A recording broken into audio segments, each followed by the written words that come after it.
Hello friends, my name is RagePanda1 and I am back on my free-to-play account. Haven't had a chance to do a little bit of an update for you, so I thought that today would be just the day. Now we've hit some big milestones here, and of course, the first big milestone is that we got all of our district champions up to the mythic level. You got your Luxurian here, boom, mythic. Fulgur, boom, mythic. Doombringer, mythic. Griffin, mythic. We're huge. Absolutely huge. Probably could have been done a little bit faster, but you know what? I'm pretty happy with it. So for my account, I am deciding that now is the time that I'm going to go for my level 22 traits. This is the choice that I have personally made, and this might be the point where you decide you want to unlock some of your clan traits. It's up to you. It's not that big of a deal. Although when you get your level 22 traits, you do unlock some things that make it a little bit easier in the mid game, which is about where I would say my account is right now. You can become a little more competitive on the server challenges. You can make your main team a little bit stronger with those level 22 traits, and of course you can pump up your districts. And since I'm about to start pumping up my districts and getting everybody's traits perfect, I haven't done that exactly perfectly yet. I want to be able to do level 22 traits when I do that. Now a lot of people saw my video where I suggested not rushing to 15 stars and seem to have been very offended that I would ever say anything like that. So I guess I'll go a little bit more in depth into that. Number one, I'm not saying you should never go to 15 stars. Of course I'm not saying that. That would be foolish. Why would you play the game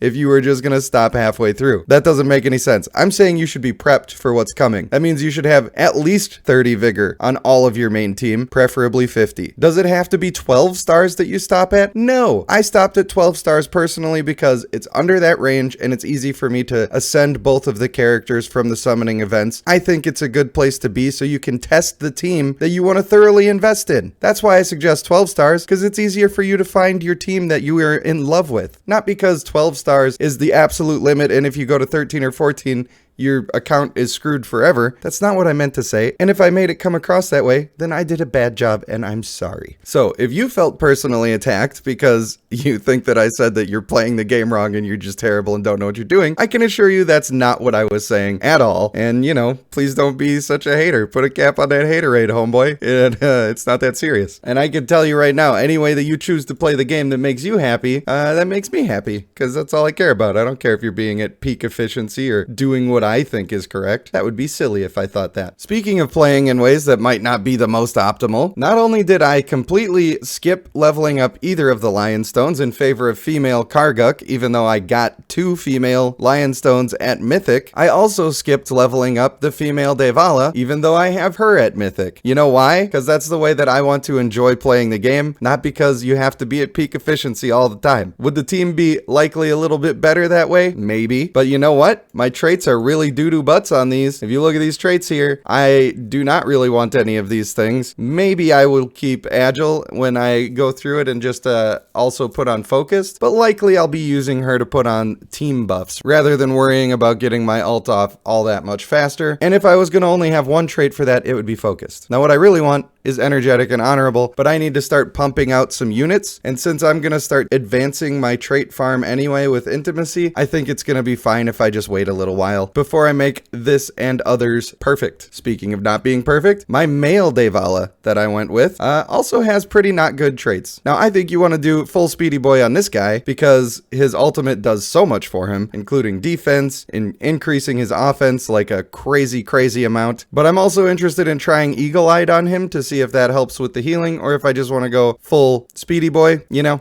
It remains to be seen. But even though those people have terrible traits on them right now, I'm crushing teams at my same level and a little bit higher that are using quote-unquote S-tier champions. Now, why would that be? Why is that working out well? Well, my main team does not include this female Ignis. She's on the secondary team. My main focus is this female Fulgur, and female Fulgur be doing some big damage. While I'm explaining to you why that works, I'm gonna go ahead and slay a couple of people in the arenas. Looks like we got ourselves an even battle here. So what we're trying to do is we got our male Elzadeth who gets bonus crit damage. We got our guy who heals when he gets crit damage with the male Daevala.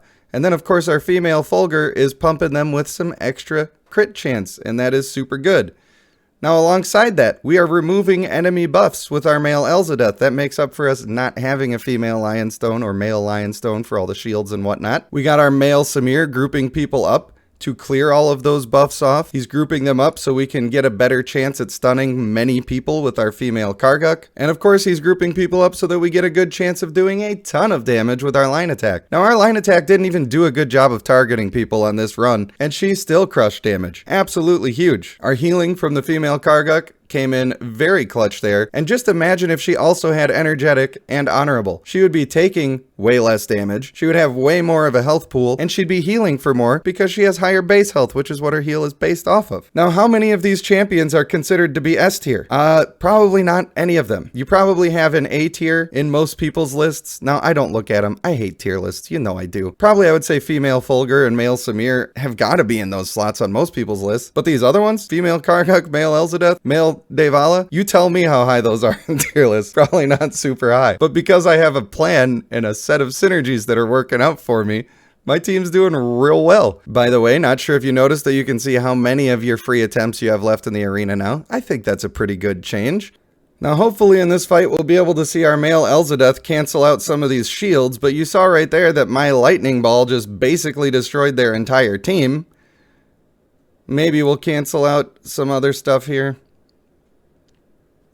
So basically, that's all I really need is my lightning balls, but the rest of the team comes in pretty clutch as well. And those people were a little bit higher level than us. Now, they were using the male Luxuriant, which I consider to be not so super good, but the rest of their team was quite good. Now look at this damage on this female Fulgur. This is because my whole team was set up to assist with that. Now one last time here, we're just going to go through a round of the arena so we can see that push into the lightning ball is really my main strategy. And then we just come in with all this extra fun stuff with the Daevala and canceling all their stuff. We barely took any damage that entire round. Now, was I fighting against the single best team in the world? Absolutely not.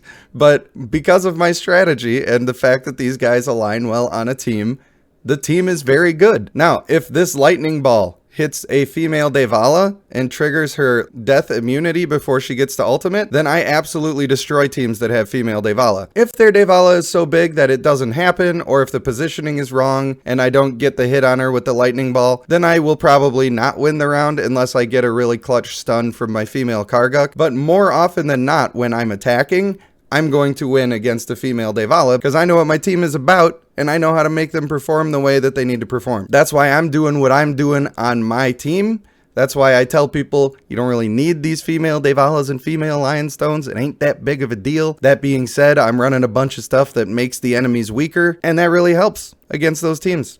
And probably a lot of teams on this server are not fully speed tuned with their female Lionstones anyway, so maybe I get a little bit of a benefit from that. We spent some points in our Guardian Stone now, and I'm basically going top rows here. I'm not doing the full shebang, putting a point in each this time. And the reason I'm not doing that is because so many people have questioned me for doing it my way. Now I want to try it the other way and just see if I think that it's any better. So far, I don't really think it's any better. I find myself just sitting on these points. Now, because I have an assassin, I can go ahead and spend some of these, and I won't be just sitting chilling on points quite as much as I was before. Maybe I'll put some extra points into this Constitution because it is a huge buff. It's their biggest buff. So I'll get the most out of buffing that one up to level 2. But mostly I'm just going for strength here and a little bit of Constitution on the people who are actually going to be tanking for my team. We've seen a little bit of my vigor before, but I didn't talk about it. I've done 2 marriage challenges that I completed with all 50 marriages, and then I decided that these 2 were going to be my main damage dealers. Now, occasionally, this male Daevala actually keeps up with his damage even though his traits aren't in order yet. That's pretty impressive, but usually it only happens when her lightning ball doesn't hit the right way. If her lightning ball hits the right way, she be doing some damage though. And I think that you have seen that. I basically half kill entire teams, sometimes one-shotting their weaker people, especially if they choose not to run a defensive trait. I have been running Valley of Conquerors, although, man, I'm kind of worn out from the sickness, so I'm taking a break from this Valley of Conquerors, even though I should be doing it. I just haven't had good luck. My teams haven't been overly active, and it's been kind of a source of negativity for me. So if something is not being fun for you in the game, then I think you should take a little break from it and come back to it the next time. You don't want to burn yourself out on stuff just because you're trying to be, once again, at peak efficiency. Not much has changed in my districts since the last time I talked about them, but you know what? They're coming along just fine. If I was playing this account all day, every day, I would probably have 200,000 by now, but the fact of the matter is I don't have time to do that, and for the past couple weeks, I've been sick as a dog, and I just have been kind of melting into the couch and being a little bit lazy with it. I've been doing all of my dungeon descents. I've been doing them on stream with you guys where we all sort of participate. A lot of people are doing them at the same time. Certainly makes it easier to get over the hump of trying to do that. I know they can be a little monotonous, but when we do it together as a community, it is much more fun. Now, I do have a stream coming up later today. That is Sunday, the 5th of March, and I am going to be probably starting between 6 and 7 p.m. Central. Man, this is going to be a big stream full of Bloodline content. We're going to be doing Daevala summons for Neon Seiya, who is another content creator in the Bloodline sphere, and we are going to be doing 1 or possibly 2 account reviews. And when the stream starts to wind down, we're going to wind it right back up by doing our dungeon descent again, because you know what? We got to stay on top of that. It's important. So the stream's probably going to be a long one. It's going to be a fun one, and it's going to be full of Bloodline. My plans going forward are, it's finally time for me to push campaign a little bit more. I've gotten much stronger since the last time I pushed, and I've kind of just been farming dungeon descent and chilling, but it's time that we got to probably chapter 18 at this point. Maybe we'll even do that on the stream. You never know. So at the end of the day, you probably have noticed that it's pretty easy to be making more progress or faster progress than I've been making, and that's fine. If the way that you have fun is to be doing that and making all of the progress as fast as you possibly can, then you should do that and you should enjoy it. And if you like being a little more casual, a little more slow pace, maybe you're just trying to have fun with the game, then you should do that too. You shouldn't be worried about what everybody else is doing, and if you're keeping up with the Joneses, that's not how you have fun in a game. You should play it how you want to play it. That's what I'm doing. That's why I'm building crazy teams. That's why I'm avoiding people that I don't want to play even though they're really good. And that's why I'm not forcing myself to do this Valley of Conquerors when I'm just kind of sick of doing it after forcing myself to do it in a week where I was very sick. So I hope you found some of that interesting. I hope maybe it relieves some of the pressure that you may have been putting on yourself in the game. For now, I want to thank you for watching. I have been RagePanda1, and I will see you in the next one.